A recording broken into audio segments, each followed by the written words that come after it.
Hello friends, welcome to equip classes. आज है 12 अक्टूबर 2022 और हम आप सभी के सामने 12 अक्टूबर 2022 का करंट अफेयर्स डिस्कस करने जा रहे हैं। तो चलिए अपनी क्लास को स्टार्ट करते हैं, कंटिन्यू करते हैं। Let's see.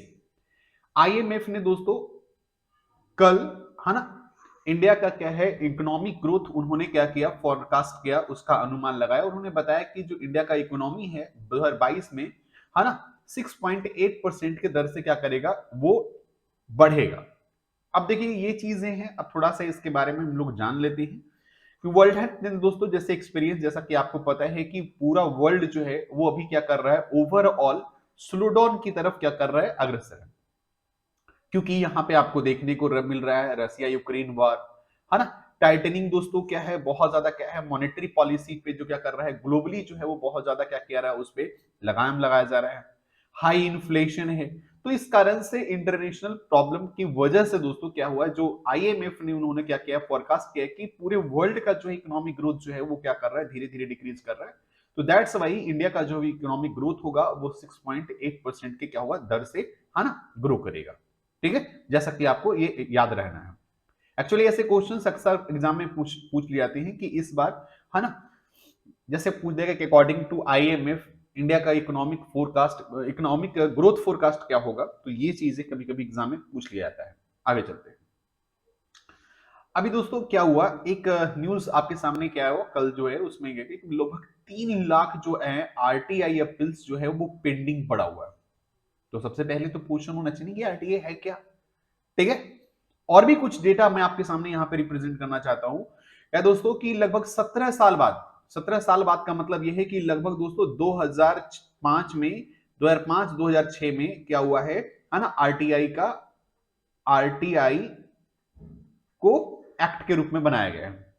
तो after that right to take information या राइट टू इंफॉर्मेशन जो है वो क्या हुआ, एक ट्रांसपेरेंसी रिजाइम है, मतलब इंडिया में, ताकि क्या हो सके, है ना, जो भी काम हो सके सरकारी दस्तावेजों में, ठीक है, उसमें ट्रांसपेरेंसी लाया जाए। ठीक है, तो उसी के संदर्भ में दोस्तों यहां पे देखने को मिला है कि लगभग 3.15 लाख जो कंप्लेंट्स हैं, जो अपील्स हैं, वो क्या है, पेंडिंग पड़े हुए हैं। और इसमें भी एक और भी चौंकाने वाली बात है कि महाराष्ट्र में दोस्तों सबसे ज्यादा है ना, जो highest number of pending cases हैं वो कहाँ है, हाईएस्ट महाराष्ट्र में। और वो आपको लगभग 99,000 के करीब देखने को मिल रहा है। उसके बाद अगर हम देखें दोस्तों पेंडिंग केसेस की बात करें तो उत्तर प्रदेश में लगभग 44,000 केसेस जो है वो क्या है, पेंडिंग पड़े हुए हैं। उसके बाद अगर बात करें तो कर्नाटका की, उसकी बात करें दोस्तों तो बिहार जो है वो गवर्नमेंट के भी क्या है, बहुत सारे जो केसेस हैं वो पेंडिंग पड़े हुए हैं। तो आप फर्स्ट जरूर याद रखिएगा कि फर्स्ट, सेकेंड, तो फर्स्ट में क्या हो जाएगा, अगर हम बात करें तो महाराष्ट्र हो जाएगा। उसके बाद हम बात करें तो उत्तर प्रदेश हो जाएगा। और उसके बाद अगर बात करें दोस्तों तो कर्नाटका है। ठीक है, तो ये ऐसे क्या है राज्य हैं जिनके सबसे ज्यादा क्या है, पेंडिंग केसेस पड़े हुए हैं आरटीआई के संदर्भ में। अब हम जानते हैं आरटीआई है क्या। तो आरटीआई एक्ट को दोस्तों 2005 में लाया गया। कुछ इसके डिफिनीशन है, आरटीआई की बात करें तो means the right to information accessible under the act है। क्या करेंगे, आप इंफॉर्मेशन एसेस कर सकते हैं, आप अपने मांग सकते हैं इस एक्ट के तहत। ठीक है, which is held under the control of public authority and include right to, है ना, right to inspection of work. अगर मान लीजिए कि कोई भी आपके मोहल्ले में या कहीं भी कुछ काम हो रहा है तो उसका आप इंस्पेक्शन कर सकते हैं। आपका यह अधिकार है कि वो काम कितना हुआ, कितना नहीं हुआ, कितना खर्च हुआ, आप इसका इंस्पेक्शन कर सकते हैं। उसके डॉक्यूमेंट वेरीफाई कर सकते हैं, उसके रिकॉर्ड को आप क्या कर सकते हैं, वेरीफाई कर सकते हैं। आप उससे नोट्स ले सकते हैं, एक्सट्रैक्ट कर सकते हैं, सर्टिफाइड कॉपीज आप मांग सकते हैं, डॉक्यूमेंट आपका क्या रिकॉर्ड मांग सकते हैं। तो इस प्रकार के दोस्तों क्या है, आपका जो एक अधिकार दिया गया है आपको, है ना, इंडियन कॉन्स्टिट्यूशन के तहत। ठीक है, और भी क्या है दोस्तों, अगर फोर की बात करें तो in obtaining information in the form of, है ना, diskettes, floppies, tapes, video cassettes, तो इस रूप में भी आप इंफॉर्मेशन ऑब्टेन कर सकते हैं। तो ये क्या है, आपके लिए एक बहुत ही बड़ा हथियार है। और ये जो आरटीआई है दोस्तों, ये क्या है, इंडियन कॉन्स्टिट्यूशन तथा इंडियन जो डेमोक्रेटिक व्यवस्था है उसमें भी क्या कर रहे हैं, ट्रांसपेरेंसी लाने के में बहुत ज्यादा कारगर साबित हुआ है। अब आप सोचिए ट्रांसपेरेंसी कैसे होगा दोस्तों, इतने सारे क्या होंगे केसेस अगर पेंडिंग रहेंगे, लगभग 3 लाख केसेस अगर पेंडिंग रहेंगे, तो इसका मतलब कहीं ना कहीं ट्रांसपेरेंसी जो है इंडियन कॉन्स्टिट्यूशन की बात जो ट्रांसपेरेंसी की बात करते हैं, या फिर दोस्तों हम जो इंडियन गवर्नमेंट में ट्रांसपेरेंसी की बात करते हैं, तो वो ट्रांसपेरेंसी कहां दिखेगा जब इतने सारे क्या होंगे, केसेस पेंडिंग रहेंगे। चौंकाने वाली बात तो यह है कि महाराष्ट्र जैसे राज्यों में अगर ऐसी ऐसी चीजें देखने को मिलेगा, कर्नाटका शहरों में अगर ऐसी चीजें देखने को मिलेगा, तो फिर बाकी जो पुअर स्टेट्स हैं उनकी क्या आप कह सकते हैं, ठीक है। तो ये भी चीजें यहाँ पे देखने को मिल रहा है। बात करें right to take information, RTI की बात करें 2005, ठीक है। तो इसमें आप document, email, samples, press release, contact data, electronic forms, reports, records, ये सभी चीज दोस्तों आप क्या कर सकते हैं, आप इंफॉर्मेशन इसके बारे में आप ले सकते हैं। चलिए आगे बढ़ते हैं। अब इजराइल ने दोस्तों क्या है, इजराइल ने कहा कि भाई हिस्टोरिकल सी बॉर्डर डील हो चुका है किसके साथ, लेबनान के साथ। सबसे पहले क्वेश्चन ये उठता है, आपके मन में प्रश्न उठेगा, सर इजराइल, भाई ये कंट्री कहां है, लेबनान, सर ये कंट्री कहां लाइज कर रहा है ग्लोब में, तो सबसे पहले वो देखने की जरूरत है। लेट्स सी, हम आपको पहले क्लियर कर देते हैं। अब इस आप मैप को देखेंगे तो आपको यहां पे नजर आ रहा होगा Lebanon, this area Lebanon, is it clear to all. और इसका जो दोस्तों क्या है, कैपिटल सिटी है वो है बेरूट, ठीक है। लेबनान का जो दोस्तों अगर हम कैपिटल सिटी की बात करें तो बेरूट जो है, बेरूट BEIRUT, बेरूट, उसका दोस्तों क्या है, लेबनान का कैपिटल सिटी है। दूसरी राजधानी की बात कर रहे हैं तो दोस्तों हम इजराइल की बात कर रहे हैं, तो इजराइल की जो राजधानी है वो जेरूशलम है, और यहां पे आप देख सकते हैं ये जेरूशलम, ठीक है जी। थोड़ा सा अगर आपको इसको और भी मैं, अब आपको ये क्लियरली दिख रहा होगा, ठीक है। तो अब आप यहां पे देख पा रहे होंगे। अच्छा, यहां पे मैं बताना क्या चाह रहा था, देखिएगा ये मेडिटेरियन सी है, ये आपको यहां पे मेडिटेरियन सी देखने को मिल रहा है, यहां पे आपको मेडिटेरियन सी देखने को मिल रहा है, ये आपका रेड सी देखने को मिल रहा है, और यहां पे आपको इजिप्ट देखने को मिल रहा है। देखो इजिप्ट की राजधानी कायरो है, ठीक है, ये भी आप याद रखेंगे। जॉर्डन की राजधानी अमान। देखो ये चीजें मैं क्यों बोल रहा हूं, क्योंकि अभी थोड़ा देर बाद आपको एक और न्यूज में डिस्कस करूंगा रेड सी के बारे में और मेडिटेरियन सी इजिप्ट के बारे में। तो इजिप्ट का जो है ना वो बॉर्डर जो है वो किसके साथ, रेड सी के साथ क्या कर रहा है, वो टच कर रहा है, ठीक है। और यहां पे आप देखिएगा मेडिटेरियन सी का भी दोस्तों क्या है, जो मेडिटेरियन सी का भी क्या है, जो बॉर्डर है वो इजिप्ट के साथ क्या कर रहा है, वो लिंक कर रहा है। तो ये दो चीजें आपको याद रखना है, ठीक है।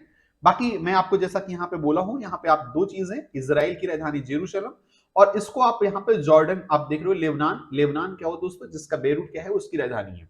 तो ये तो दो बातें हैं जो आपको यहां पे क्लियरली मैप में आपको पता होना चाहिए। अब हम आते हैं दोस्तों मुख्य बातें पे। यहां पे थोड़ा सा मैंने इसको और भी बढ़िया किया है, आप इसको अगर आप देख पा रहे होंगे तो यहां पे आपको लेबनान दिख रहा है, और ये आपको इजराइल दिख रहा है, और यहां पे आपको दोस्तों ये मेडिटेरियन सी आपको दिख रहा है, ये पूरा मेडिटेरियन सी आपको दिख रहा है, ये पूरा जो एरिया है, ये पूरा आपको जो ब्लू कलर में नजर आ रहा है ये मेडिटेरियन सी है, ठीक है। तो सबसे पहले ना आपको मैप क्लियर होना चाहिए, अगर कुछ भी अगर ऐसा पता होना चाहिए तो ये मैप जरूर पता होना चाहिए। और यहां पे देखिएगा, ये आपको जो यहां पे दोस्तों ये यहाँ पे कलर जो किया गया है, शायद मेरा पिन, हाँ यहां पे आप देखिएगा, यहां पे this area is disputed area, ठीक है। यही एरिया जो है वो क्या है, डिस्प्यूटेड एरिया है, किसके किसके बीच में, लेबनान और इजराइल के बीच में। अभी जो मैं बात करने वाला हूं वो इसी एरिया के बारे में बात करने वाला हूं, इसी एरिया के बारे में बात कर रहा हूं जिसपे क्या हुआ है, एक समझौता हुआ है लेबनान और इजराइल के साथ, ठीक है।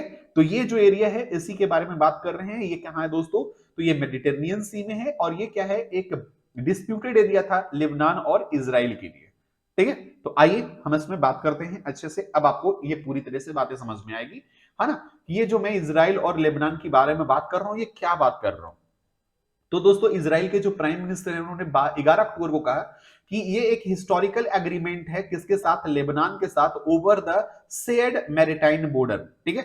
मैंने अभी आपको बताया था मैप में, आप यहां पे देख सकते हैं, ठीक है। ये जो बात कर रहा हूं मैं इस एरिया की बात कर रहा हूं। तो अब आप यहां दे दिए, आफ्टर मंथ्स यूएस, है ना, जो इसमें नेगोशिएशन जो करने वाला था वो कौन है, यूएसए। तो यहां पे देखिए, this is the historical achievement will strengthen Israel security, है ना। इस तरह से क्या होगा, इजराइल की सिक्योरिटी जो होगी वो और भी मजबूत होगा।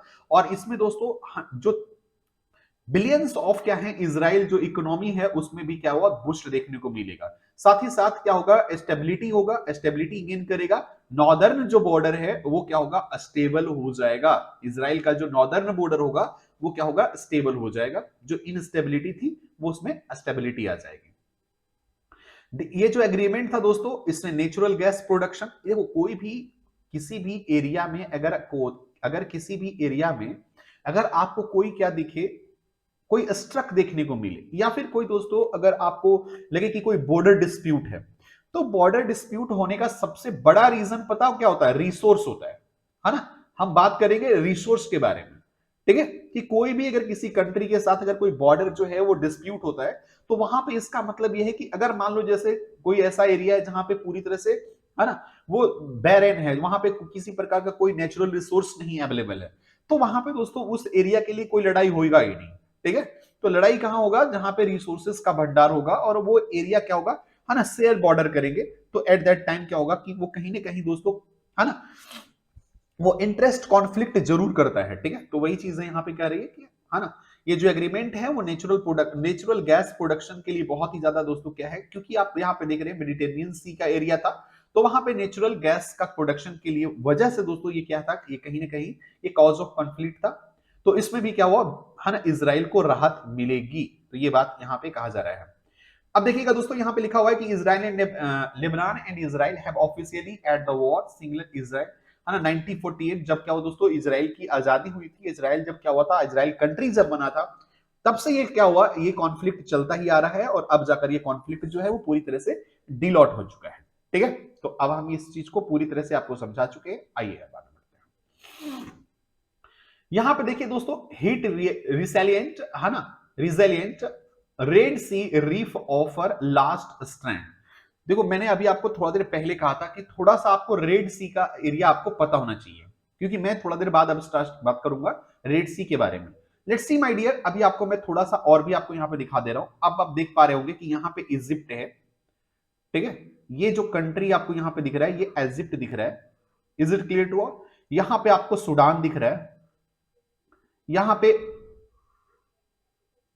इरिट्रिया दिख रहा है, यहां पे आपको दोस्तों इरिट्रिया ही यहां पे दिख रहा है, और साथ में दोस्तों यहां पे यमन दिख रहा है ना,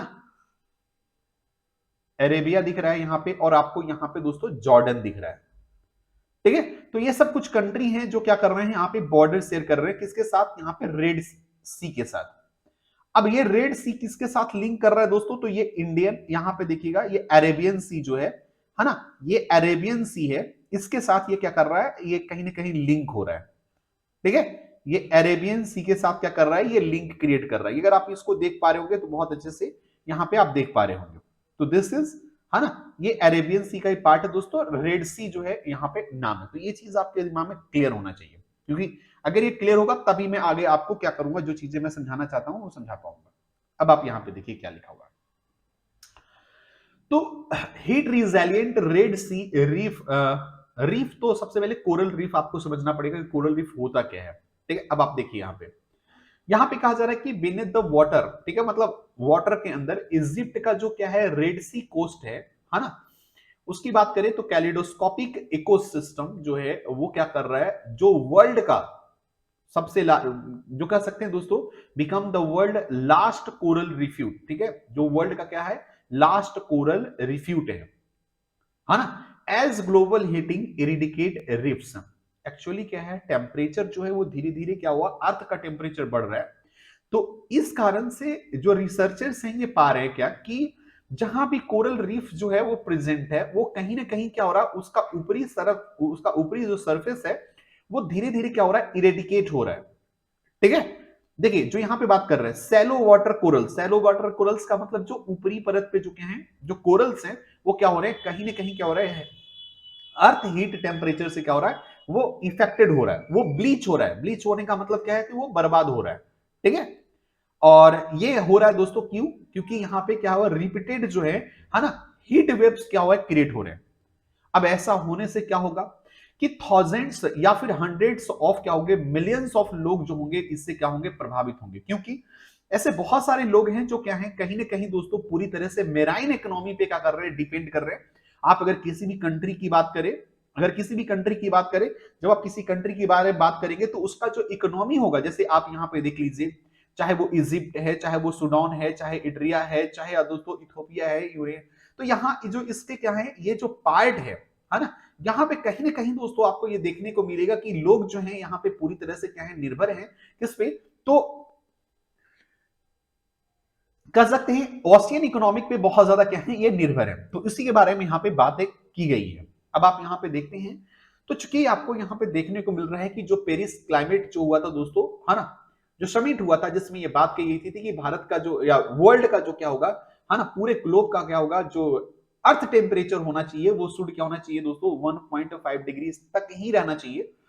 और ऐसा मतलब ये एक मतलब कह सकते हैं कि जो लोगों ने क्या किया था, एक प्रण लिया था, कंट्रीज ने, लोगों ने कंट्रीज के जो भी रिप्रेजेंटेटिव थे वो क्या किया, उन्होंने ये प्रण लिया था कि भाई हम ऐसा करेंगे, ठीक है, हम जो भी अर्थ का जो ग्लोबल टेम्परेचर जो है वो बढ़ रहा है उसको हम उस पे हम क्या करेंगे, कहीं ना कहीं हम उस पे रोकथाम करने की कोशिश करेंगे। और इसमें बहुत सारे कंट्रीज ने एक कह सकते हैं कि उन्होंने एक टाइम फिक्स भी किया था कि मैं इतने क्या करूंगा, कार्बन इमिशन को कम करूंगा, इस तरह की बातें की गई थी वहां पे। अब यहां पे देखने को मिला कि लगभग 99% ऑफ वर्ल्ड्स का जो कोरल है वो क्या होगा, अनेबल टू रिकवर, मतलब जो भी कोरल्स जो हैं वो क्या कर रहे हैं, वो जो बर्बाद हो चुके हैं उसको रिकवर नहीं किया जा सकता है ना, ऐसा कहा जा रहा है। अब हम बात करेंगे दोस्तों रेड सी, अगर कोरल रीफ्स के बारे में बात करें तो रेड सी कोरल रीफ्स जो है वो दुनिया के और जो जितने भी कंट्रीज के जो दोस्तों कोरल रीफ है उससे थोड़ा अलग है ना, ये हैवन क्या है दोस्तों, हाईली टॉलरेंट, है ना, राइजिंग सी टेम्परेचर। अब यहाँ पे क्या कहा जा रहा है कि ये बात समझिएगा कि ये जो ना, मतलब अब देखो मैं एक बात आपको समझाने की कोशिश करता हूं, यहाँ पे आप समझ पाएंगे तो बहुत अच्छे से समझ पाएंगे ये क्या बोला जा रहा है। आपको कोरल रीफ्स ना, जैसे इंडिया को आप देखेंगे तो इंडिया के इस पार्ट में भी आपको कोरल रीफ्स देखने को मिलेगा, जैसे यहाँ पे आपको दोस्तों लक्षद्वीप ये सब में भी कोरल रीफ्स आपको देखने को मिलेगा। अब एक्चुअली क्या हो रहा है कि यहाँ ना बहुत ज्यादा क्या हो रहा है कि यहाँ पे हीट टेम्परेचर जो है अरेबियन सी में वो बढ़ रहा है, और साथ ही साथ दोस्तों इंडियन ओशियन में भी क्या हुआ है, हीट टेम्परेचर आपको दिखने को मिल रहा है, बहुत ज्यादा हीट जो है ना, मतलब उसका ग्लोबली जो है टेम्परेचर जो है वो राइज कर रहा है। अब जैसे ही ग्लोबली टेम्परेचर जो है वो राइज कर रहा है, तो देखो किसी भी कोरल रीफ्स को डेवलप करने के लिए एक स्पेसिफिक टेम्परेचर होना चाहिए, वो स्पेसिफिक टेम्परेचर लगभग 32 डिग्री टेम्परेचर होना चाहिए, 32 डिग्री सेल्सियस, या फिर दोस्तों 98 डिग्री फॉरेनहाइट की बारे में बात करते हैं। ये एक स्पेसिफिक क्या है दोस्तों, टेम्परेचर है यानी किसी भी कोरल रीफ को ग्रो करने के लिए। अब मान लीजिए दोस्तों कि इस एरिया का जो क्या है टेम्परेचर अगर राइज करेगा तो ये धीरे धीरे कहीं ना कहीं दोस्तों ये जो कोरल्स थे वो आकर के शिफ्ट किए कि जहां भी ठंडा थोड़ा प्रदेश मिलेगा, जहां ठंडा एरिया मिलेगा, तो यहां पे वो क्या करे, कोरल रीफ्स आकर के क्या हो गए, वो स्टेबल हो गए। तो इसी के बारे में यहां पे बात कही जा रही है, तो ये आपको देखने की बात है, तो इसे आप थोड़ा सा याद रखेंगे। तो ये चीज दोस्तों लिखा हुआ है दोस्तों कि रेड सी जो कोरल रीफ्स है वो 5% of total coral reefs world wide, है ना, जो पूरे दुनिया में जितना भी वर्ल्ड क्या दोस्तों जितने भी कोरल रीफ्स हैं उसका 5% जो कोरल रीफ्स है वो प्रेजेंट कहां है, तो वो आपको देखने को मिलेगा कहां, तो वो आपको रेड सी में देखने को मिलेगा, ठीक है। अब यहां पे बात कर रहा है there is a strong evidence to suggest that this reef is humanity's hope for the having coral reefs ecosystem in the future। आगे चलते हैं, देखिएगा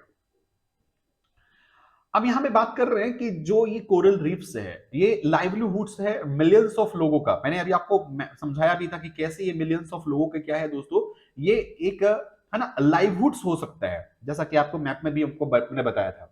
तो यहाँ पे थोड़ा सा कुछ डेटा है उसको हम समझने की कोशिश करते हैं। डेटा क्या है कि अगर हम बात करें पूरे वर्ल्ड में, अगर कोरल रिफ्स की बात करें तो जो ओशियन फ्लोर है, अगर आप ओशियनोग्राफी पढ़ेंगे तो आपको ओशियन फ्लोर समझ में आएगा। ओशियन फ्लोर का मतलब यह है कि जैसे मान लीजिए कि ये क्या है, ये एक ओशियन का क्या है दोस्तों एरिया है, तो ये जो आपको क्या होगा, ये जो एरिया जो है ना कुछ दूर तक जो ओशियन का जो फ्लोर है इसको हम ओशियन फ्लोर के रूप में रिप्रेजेंट करते हैं। बाकी आपको धीरे धीरे आगे बढ़ेंगे तो उसका एक अलग अलग नाम दिया गया है, तो आप जब आप पढ़ेंगे ज्योग्राफी पढ़ेंगे तो ज्योग्राफी में आपको देखने को मिलेगा। तो यहां पे बात कर रहे हैं कि जो ओशियन का जो फ्लोर है ना, तो उसमें दोस्तों 0.2% ऑफ ओशियन फ्लोर जो है कंटेन करता है क्या, कोरल रीफ्स पर कंटेन करता है। ये ये जो लगभग 0.2% जो है दोस्तों, जो 0.2% जो एरिया है जिसमें कोरल रीफ्स है, ये घर है किसका? लगभग एक quarter of all marine animals. ठीक है, ये जो एरिया आपको दिख रहा है ये क्या है? लगभग 1/4 जो है दोस्तों, है ना, जो भी मेराइन एनिमल्स या प्लांट्स या फिर मेराइन फ्लोरा एंड फौना जो प्रेजेंट है, उसका ये क्या है दोस्तों? घर है। यहीं पे वो एग्जिस्ट करते हैं, वहीं पे उनका क्या दोस्तों, वो लालन पालन पोषण जो भी है, वो उसका खाना जो भी मिलता है, वो आपको इसी एरिया में देखने को मिलेगा। अब आप सोचिए कि अगर इसका एवरेज टेम्परेचर धीरे धीरे बढ़ जाएगा तो ये कहां जाएंगे? या तो फिर नीचे जाएंगे, और या तो फिर दोस्तों ऊपर आएंगे। ऊपर आएंगे तब भी मरे जाएंगे, अगर नीचे जाएंगे तब भी मर जाएंगे। तो इसका मतलब ये कहीं ना कहीं दोस्तों, अर्थ का जो ओशियनिक टेम्परेचर है उसको कहीं ना कहीं दोस्तों क्या करना होगा? स्टेबल करना होगा। ठीक है, तो यही चीजें यहां पे बोला जा रहा है। And helping sustains livelihoods for half of a billions of people world wide. लगभग दोस्तों half of billions of people जो हैं वो वर्ल्ड वाइड कहीं ना कहीं दोस्तों ये ओशियन मैराइन लाइफ पे क्या है, वो डिपेंड करते हैं, उनकी इकोनॉमी वहीं से चलती है। ठीक है, अब बात करें दोस्तों ग्लोबल वार्मिंग के बारे में बात करें, तो ग्लोबल वार्मिंग जो है वो एक जो प्रभावित कर रहा है दोस्तों फिशिंग को, खास करके दोस्तों पॉल्यूशन भी क्या कर रहा है? क्रिएट कर रहा है। तो इस तरह से क्या हो रहा है? लगभग जो है 14% ऑफ दोस्तों वर्ल्ड का जो कोरल रिलीफ जो है ना, 2009 से लेकर के 2008 तक वो पूरी तरह से क्या हुआ? वाइप्ड आउट हो चुका है। ठीक है, वाइप्ड आउट मतलब खत्म हो गया है। जरा सोच के देखिए कितनी बड़ी संख्या, कितनी बड़ी जो है दोस्तों परसेंटेज, 14%, वो भी कितने सालों में? मात्र दोस्तों 9 सालों में, है ना, 9 ईयर्स में। लगभग दोस्तों आपको यहां पे देखने के लिए मिल रहा है कि 14% जो है कोरल रीफ्स जो है वो पूरी तरह से ग्लोबल टेम्परेचर की वजह से, ग्लोबल वार्मिंग की वजह से, है ना, डायनेमिक फिशिंग और पॉल्यूशन की वजह से क्या हुआ है? ये पूरी तरह से वाइप आउट हो चुके हैं। और उनका जो है ब्लीच जो है कोरल रिफ्स का जो स्केलेटन है वो सिर्फ आपको देखने को मिलेगा, वो आपको यहाँ पे एक मतलब जो सुंदरता के रूप में आपको देखने को यहाँ पे मिल जाता है। तो कहीं ना कहीं यहाँ पे बोला जा रहा है recent studies have shown the northern Red Sea coral reefs are better able to resist the dire impact of heating water. तो ये चीजें मैंने आपको पहले समझाया था, वाटर के टेम्परेचर बढ़ना। यही चीज दोस्तों कुड सर्वाइव 32 डिग्री पे, भी मैंने आपको पहले डिसाइड कर दिया था। और कुछ नॉन क्लाइमेटिक थ्रेट भी है, ऐसा नहीं कि सिर्फ क्लाइमेटिक जो ग्लोबल वार्मिंग है वही है। साथ ही साथ दोस्तों अगर ये जो कोरल रीफ्स जो हैं वो कैसे प्रभावित हो रहे हैं, तो पॉल्यूशन की वजह से, है ना, ओवर फिशिंग हो रही है। ओवर फिशिंग होने से क्या हो रहा है? उसका जो इकोनॉमी है, उसका जो इन्वायरमेंट है वो क्या हो रहा है? डिस्टर्ब हो रहा है ना। हैबिटेट डिस्ट्रक्शन, उसके डिस्ट्रक्शन को, उसके हैबिटेट को डिस्ट्रक्ट किया जा रहा है। तो ये सब क्या है? नॉन क्लाइमेटिक थ्रेट भी है किसके लिए? कोरल रीफ्स के लिए। ठीक है, तो ये सारी चीजें यहां पे बताया जा रहा है। आगे चलते हैं। रीफ ऑफ इजिप्ट, तो ये इसके बारे में भी मैंने बात कर चुका है, ये भी चीजें दोस्तों आप थोड़ा सा याद रख सकते हैं। अच्छा, इसमें एक चीजें और भी बहुत ही बेहतरीन है इसमें भाई कि ये टूरिज्म से बहुत ज्यादा प्रभावित हो रहा है। क्यों? यहाँ पे देखिएगा लिखा हुआ है ना, रीफ्स ऑफ इजिप्ट जो है वो ह्यूगली जो है दोस्तों क्या है? पॉपुलर अमंग डाइवर्स रेड सी डाइव्स जो है वो साइट्स हैं जिसमें क्या हुआ? लगभग 14 टाइम्स जो है रिकमेंड कैपेसिटी जो है उसको रिकमेंड किया गया। अब आप यहाँ पे देखेंगे तो कुछ चीजें मैं आपको यहाँ पे बता रहा हूँ, है ना। Protecting the relief is a global responsibility. ये सत्य बात है कि ग्लोबल रीफ को क्या होना चाहिए? प्रोटेक्ट करना चाहिए, क्योंकि ये क्या है? मिलियंस ऑफ लोग जो है उसके हैबिटेट पे डिपेंड कर रहे हैं, उसकी इकोनॉमी जो है वहीं पे डिपेंड हो रही है। तो कहीं ना कहीं जो है ये ग्लोबल टेम्परेचर बढ़ने से कहीं ना कहीं क्या हो रहा है? प्रभावित हो रहा है। तो इसको बचाने की जो रिस्पॉन्सिबिलिटी है वो पूरे वर्ल्ड का होना चाहिए।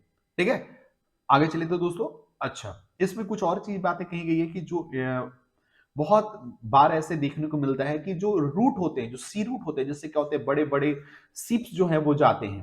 ठीक है, तो जब आप उस सी रूट से दोस्तों कहीं ना कहीं क्या होता है? एक स्थान से दूसरे स्थान जब टूरिज्म की हम बात करते हैं या फिर इंपोर्ट और एक्सपोर्ट की बात करते हैं, तो उससे भी क्या होता है? बहुत ज्यादा कोरल रीफ्स प्रभावित होते हैं, क्योंकि उसके एरिया में अगर आप जाएंगे तो उसके क्या होगा? हैबिटेट को प्रभावित करेगा। तो ये भी चीज यहाँ पे कहा जा रहा है, तो ये भी थोड़ा आप याद रख सकते हैं। बाकी चलते हैं, यहां पे कुछ देखिए, यहां पे कुछ और भी जो बातें जो कही गई है उसको भी आप थोड़ा सा यहां पे देख लेंगे। एक और दोस्तों खास करके इन्वायरमेंट से रिलेटेड क्या है ना, ये सारी चीजें मैंने बात कर ली है कि कैसे कैसे क्या करना है ना। जो ओवर फिशिंग है उसे रोकना है, इंप्लीमेंट कैरिंग जो प्लान्स होना चाहिए, पॉल्यूशन को बैन करना चाहिए अगर हम चाहते हैं कोरल रीफ्स को सपोर्ट करने के लिए। और भी कहा जा रहा है दोस्तों कि कुछ ऐसे एरिया हैं जैसे सूडान है, साउथ सूडान जो बहुत ही गरीब कंट्री है, अब वहां पे अगर चाहते हैं कि भाई क्या ये कोरल रिफ्स को प्रोटेक्ट किया जाए तो वर्ल्ड को क्या होना चाहिए, उसको फंड देना चाहिए। विदाउट फंडिंग ये पॉसिबल नहीं है, क्योंकि आप यहाँ पे साउथ सूडान अगर देखेंगे तो यहाँ पे आपको ये नजर आएगा साउथ सूडान, देखिए this is the country south Sudan, यहाँ पे आपको दिखेगा, देखिए साउथ सूडान यहाँ पे दिख रहा है, सूडान यहाँ पे दिख रहा है, तो ये बहुत ही गरीब कंट्री है भाई। अब इसको यहाँ पे मान लो अगर कोरल रीफ्स है तो इसको प्रोटेक्ट कैसे करोगे, इसको प्रोटेक्ट करने के लिए आपको क्या होना चाहिए, इसको कहीं ना कहीं इकोनॉमिक सपोर्ट देना पड़ेगा। विदाउट इकोनॉमिक सपोर्ट ये पॉसिबल नहीं है। तो यही चीजें यहाँ पे कही जा रही है कि जो सूडान जैसे कंट्री है जिसमें खुद इकोनॉमिक क्राइसिस, पॉलिटिकल क्राइसिस चल रहा है, तो वहां पे अगर कोरल रीफ्स को अगर नेचुरली अगर आपको क्या करना चाहते हैं, उसको प्रोटेक्ट करना चाहते हैं, तो कुछ फंडिंग की व्यवस्था करनी पड़ेगी। ये सारी बातें यहाँ पे कही जा रही है। फिर दोस्तों जो कोस्टल डेवलपमेंट है, कोस्टल डेवलपमेंट को एक हद तक रोका जाना चाहिए। जैसे मान लीजिए अगर कोई रूट है, अब इसमें क्या होता है ना कि बहुत तरह से इंपैक्टमेंट किया जाता है, इसको क्या किया जाता है, थोड़ा सा सॉलिडिफिकेशन किया जाता है, तो इस कारण से भी कोरल रीफ जो होते हैं वो प्रभावित होते हैं। तो कोस्टल मॉडिफिकेशन होनी चाहिए, कोस्टल डेवलपमेंट होनी चाहिए, लेकिन एक लिमिटेड में, कहीं ना कहीं दोस्तों की उससे क्या होगा, जो इकोनॉमी है या फिर दोस्तों जो है ना, जो भी क्या है मैराइन इकोसिस्टम है उसको प्रभावित ना करे वो कोस्टल डेवलपमेंट है। तो यहां भी ये भी चीजें कही गई है, तो इसको थोड़ा सा आप याद रखेंगे, दिमाग में रखिएगा। देखो ऐसे क्वेश्चन पूछ लिए जाते हैं आजकल, देखो बड़ा ही फ्रेम क्वेश्चन इस तरह से चलता है ना कि सेंटेंस फ्रेमिंग करके एक लाइन, दो लाइन, तीन लाइन दे दिया जाएगा, और आपको उसके बाद क्वेश्चन रहता है कि दोनों सही है या तीन सही है या दो या तीन सही है या 1 2 3 तीनों सही है। तो ऐसे क्वेश्चंस को टैकल करने के लिए आपके पास ना पूरी बेहतर नॉलेज होनी चाहिए उसके बारे में, तो ही आप इस क्वेश्चंस का, ऐसे क्वेश्चंस का आप जवाब बहुत अच्छे से दे पाएंगे। आगे चलते हैं। अब देखो बहुत सारे कंट्रीज हैं या बहुत सारे आइलैंड्स हैं जो क्या कर रहे हैं, वो डूबने के कगार पे हैं। खास करके जब मैं बात करूं मालदीव्स के बारे में बात करूं तो उसका कुछ कैसे कुछ एरिया जो है वो सबमर्ज कर रहा है ना। तुवालू अगर हम आइलैंड की बात करें तो ये भी क्या है, इसका भी कुछ एरिया जो है सबमर्ज करने की ओर, मार्शल आइलैंड की बात करें, नौरू आइलैंड की बात करें, किरीबाती आइलैंड की बात करें, तो ये सब ऐसे आइलैंड हैं जो धीरे धीरे कहीं ना कहीं दोस्तों सबमर्ज होने की कगार पे हैं। ऐसा होने से बहुत सारे क्या होंगे, लगभग बहुत सारे जो है वो एरिया क्या होगा, डूब जाएगा। बहुत सारे क्या होंगे जो वहां पे हैबिटेंट्स होंगे, बहुत सारे जो लोग वहां पे रहते होंगे उससे प्रभावित होंगे। तो ऐसा क्यों हो रहा है, इसके पीछे रीजन क्या है? तो मैंने वो तो चीज आपको भी पता है, ग्लोबल वार्मिंग है, ओशियन टेम्परेचर बढ़ रहा है, अर्थ का क्या है एवरेज टेम्परेचर बढ़ रहा है। तो ये सारी चीजें हैं जो उसका क्या है एक रीजन है जो आपको देखने को मिलता है। लेकिन अभी आपको एक डेटा में दोस्तों यहाँ पे मैं बता रहा हूं कि जो सी लेवल जो है वो क्या हो रहा है दोस्तों, धीरे धीरे क्या हो रहा है, राइज कर रहा है ना। हम बात करें जब 1900 मतलब हम 1900 ईयर से बात करें तो 1900 से अगर बात करें तो लगभग दोस्तों जो एवरेज सी लेवल जो है वो 15 सेंटीमीटर से बढ़कर के 25 सेंटीमीटर राइज हो चुका है। It is very large my dear, ये छोटा नहीं है। ये आपको लग रहा होगा कि 10 सेंटीमीटर सिर्फ इतना है, लेकिन ये 10 सेंटीमीटर का मतलब समझ लो कि इतना सा एरिया में कितने सारे एरिया जो होंगे, वो जो कितने सारे कंटिनेंट जो होंगे वो क्या होंगे, वो पूरी तरह से सबमर्ज कर जाएंगे। तो ये छोटा नंबर आपको लग रहा है, लेकिन ये इट इज अ ह्यूज क्या है दोस्तों, है ना, स्पेसिफिक नंबर। तो ये आप थोड़ा सा दिमाग में रखेंगे। अब हम आपको दिखाते हैं कि भाई ये जो हम आइलैंड्स के बारे में बात कर रहे हैं, मालदीव्स की बात कर रहे हैं, है ना, तुवालू की बात कर रहे हैं, मार्शल आइलैंड की बात कर रहे हैं, नौरू आइलैंड की बात कर रहे हैं, किरिबाती आइलैंड की बात कर रहे हैं, तो ये है कहां पे, इसके बारे में भी थोड़ा सा जान लेते हैं। देख लीजिए आपको यहां पे दिख रहा है जी। तो थोड़ा सा ये क्या है, सबसे पहले तो आपको पैसिफिक ओशियन समझ में आना चाहिए। पैसिफिक ओशियन के अंदर ये सारी चीजें हैं। तो यहां पे आपको ऑस्ट्रेलिया दिख रहा है, तो ऑस्ट्रेलिया से अब आप क्या करेंगे, पूरी तरह से लिंक बना पाएंगे। जैसे देखिए मैं आपको थोड़ा सा लिंक बना देता हूं। अगर आप पूरे मैप को, अगर वर्ल्ड मैप को देखेंगे तो यहां पे आपको ये आपको दिख जाएगा, ठीक है जी, ये आपको दिख जाएगा। फिर आपको यहां पे अफ्रीका दिख जाएगा, ठीक है जी, ये आपको अफ्रीका दिख जाएगा। साथ ही दोस्तों आपको यहां पे आपको देखने को मिलेगा, ये आपको यहां पे इंडिया दिख जाएगा, और इंडिया के साथ साथ दोस्तों यहां पे आपको दिख जाएगा ऑस्ट्रेलिया। तो अब ऑस्ट्रेलिया में, यहां पे ऑस्ट्रेलिया दिख रहा है, तो इसका मतलब आपको समझ में आ रहा होगा कि हम कहां पे, किस जगह पे बात कर रहे हैं। तो ऑस्ट्रेलिया में अगर बात करें दोस्तों, जो बहुत ज्यादा कोरल रीफ्स देखने को मिल रहा है, कोरल सी देखने को मिलता है यहाँ पे, ठीक है। तो देखिए यहाँ पे सोलोमन आइलैंड है, यहाँ पे आपको देखने को मिलेगा दोस्तों तिवालू आइलैंड मिलेगा यहाँ पे देखने को। यहाँ पे आपको दोस्तों किरिबाती आइलैंड देखने को मिलेगा। यहाँ पे आपको समोआ आइलैंड देखने को मिलेगा। यहाँ पे न्यू आइलैंड देखने को मिलेगा। तो ये सब आइलैंड्स जो हैं, जिसमें हम बात करें दोस्तों, खास करके यहाँ पे जो मैं बात कर रहा हूँ तिवालू आइलैंड के बारे में बात कर रहा हूँ, किवाती आइलैंड के बारे में बात कर रहा हूँ, और कुछ आइलैंड के बारे में जैसे यहाँ पे मार्शल आइलैंड के बारे में बात कर रहा हूँ, है ना, नौरू आइलैंड के बारे में बात कर रहा हूँ, किरीबाती आइलैंड के बारे में बात कर रहा हूँ, यहाँ पे देखिएगा तुवालू आइलैंड के बारे में बात कर रहा हूँ, मार्शल आइलैंड के बारे में बात कर रहा हूँ। तो ये ऐसे आइलैंड हैं जो क्या हो रहे हैं, वो उनका क्या है, कहीं ना कहीं दोस्तों एरिया जो है वो सबमर्ज हो रहा है, क्योंकि यहाँ पे ग्लोबली जो है जो सी लेवल है वो क्या हुआ चुका है, 25 सेंटीमीटर जो है वो राइज हो चुका है। लगभग 10 सेंटीमीटर का राइज तो दोस्तों आप 1900 से ही आपको देखने को मिल जाएगा, है ना। लगभग आपको 100 सालों में दोस्तों लगभग आपको देखने को मिल रहा है कि 10 सेंटीमीटर जो है एवरेज सी लेवल जो है वो राइज कर चुका है। तो दैट्स वाई यहाँ पे किरीबाती आइलैंड, नौरू आइलैंड, है ना, तिवालू आइलैंड, मार्शल आइलैंड, ये क्या हो रहे हैं, प्रभावित हो रहे हैं। तो इसी के बारे में हम यहाँ पे बात कर रहे हैं। अब यहाँ पे देखते हैं दोस्तों कि लगभग 33 आइलैंड्स जो है स्कैटर्ड जो हैं वो लगभग पूरे वर्ल्ड में अगर आप बात करें, खास करके जब पैसिफिक ओशियन की बारे में बात करें तो पैसिफिक ओशियन में दोस्तों लगभग 33 आइलैंड्स आपको देखने को मिलेंगे, है ना। और इसमें आपको देखिएगा दोस्तों 3.5 मिलियन स्क्वायर किलोमीटर जो है वो फैले हुए हैं। 3.5 मिलियन स्क्वायर किलोमीटर में ये 33 आइलैंड जो है वो पैसिफिक ओशियन में क्या है, फैले हुए हैं। हम बात करें दोस्तों किरीबाती की बात करें तो यह एक थीनी टर्म्स लैंड एरिया है जो क्या करता है, सबसे लार्जेस्ट, है ना, एक्सक्लूसिव इकोनॉमिक जोन जो है वो कंटेन करता है। अब एक्सक्लूसिव इकोनॉमिक जोन क्या होता है दोस्तों, ये भी मैं आपको बात कर रहा हूं। तो इसको हम समझाने के लिए आपको, जैसे मान लीजिए ये मार्शल आइलैंड है, तो मार्शल आइलैंड के दोस्तों ये 200 नॉटिकल एरिया तक, 200 नॉटिकल एरिया तक क्या होगा, 200 नॉटिकल जो हो गया एरिया होगा, उसको हम क्या करते हैं, एक्सक्लूसिव इकोनॉमिक जोन के रूप में हम इसे क्या करते हैं, कंसीडर करते हैं। ठीक है, तो यहां पे कहा जा रहा है कि जो किरीबाती आइलैंड है ना, इसका सबसे ज्यादा क्या है, सबसे ज्यादा क्या है दोस्तों कि सबसे ज्यादा, है ना, इसका एक्सक्लूसिव इकोनॉमिक जोन है, जिसमें एक्सक्लूसिव इकोनॉमिक जोन में क्या होता है, जहां पे वो आपके पास अधिकार होता है कि भाई आप वहां पे क्या कर सकते हैं, उसकी इकोनॉमी, उसका जो भी क्या है दोस्तों, जो लॉ है वो आप क्या करेंगे, वो आप उसको संचालित करने का क्या होता है, आपके पास अधिकार होता है। तो यहां पे कह रहा है कि किरीबाती जो आइलैंड है उसका क्या हो दोस्तों, सबसे ज्यादा वर्ल्ड का सबसे ज्यादा क्या होगा, लंबा क्या होगा, एक्सक्लूसिव इकोनॉमिक जोन है ना, वर्ल्ड में। तो ये भी आप याद रख सकते हैं, क्वेश्चन आपसे पूछा जा सकता है कि लार्जेस्ट एक्सक्लूसिव इकोनॉमिक जोन जो है किस आइलैंड का है, तो आप किरीबाती आइलैंड आप याद रखेंगे। ठीक है जी, तो यहां पे ये सारी चीजें बात की गई है। आगे चलते हैं। अब हम बात करते हैं दोस्तों थोड़ा सा 5G के बारे में।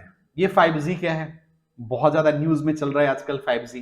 ठीक है, तो इसके बारे में हम बात करते हैं। देखो, हम 1G के बारे में बात कर रहे हैं। 1G कब स्टार्ट हुआ, 1980 में आपको 1G देखने को मिलेगा। ठीक है, ये GOG नहीं है ना, लोजी सुनोजी वो नहीं है। तो यहाँ पे 1G के बारे में बात करें दोस्तों, ये क्या है, ये 1980s में स्टार्ट हुआ और इसका एवरेज जो स्पीड था, है ना, 0.002 MB पर सेकेंड था। ठीक है, कितना दोस्तों, इसका जो एवरेज जो स्पीड था वो 0.002 MB पर सेकेंड। ठीक है, ये इसका एवरेज क्या था दोस्तों, आपको देखने का मिलेगा, स्पीड देखने का। ये एक एनालॉग सिस्टम था। ठीक है, और एक क्या दोस्तों, बेसिक वॉइस सर्विस ये प्रोवाइड करता था, और ये इसका लिमिटेड कवरेज होता था। लिमिटेड कवरेज का मतलब ये, जैसे आप यहां से फोन करके आप ऑस्ट्रेलिया फोन कर देते हो, ऐसा कुछ नहीं व्यवस्था था यहां पे। आप सिर्फ वॉइस कॉलिंग कर सकते थे, कोई वीडियो कॉलिंग नहीं था वहां पे। बड़े ही क्या हो दोस्तों, आप यहां पे बात करी थी, एनालॉग सिस्टम था जिसमें क्या हो सकते थे, आप वॉइस कॉलिंग कर सकते थे और लिमिटेड कवरेज था। ठीक है, अब आगे बढ़ते हैं। फिर दोस्तों अब 1990s में लगभग 10 सालों के बाद आपको देखने को मिलता है ना, वही कहते हैं ना, पहले साइकिल पे चल रहे थे, अब स्कूटर पे पहुंच गए, लास्ट में दोस्तों कार पे पहुंच गए, अब क्या हुआ दोस्तों, प्लेन में पहुंच गए। 4G जब हम आए तो प्लेन में है। अब हम जब 5G में इंटर करेंगे तो सीधे भाई स्पेसशिप के बारे में बात करेंगे, सीधे, समझ रहे हैं ना। तो ये चीजें ग्रोथ जो है वो वही बात कर रहा हूं।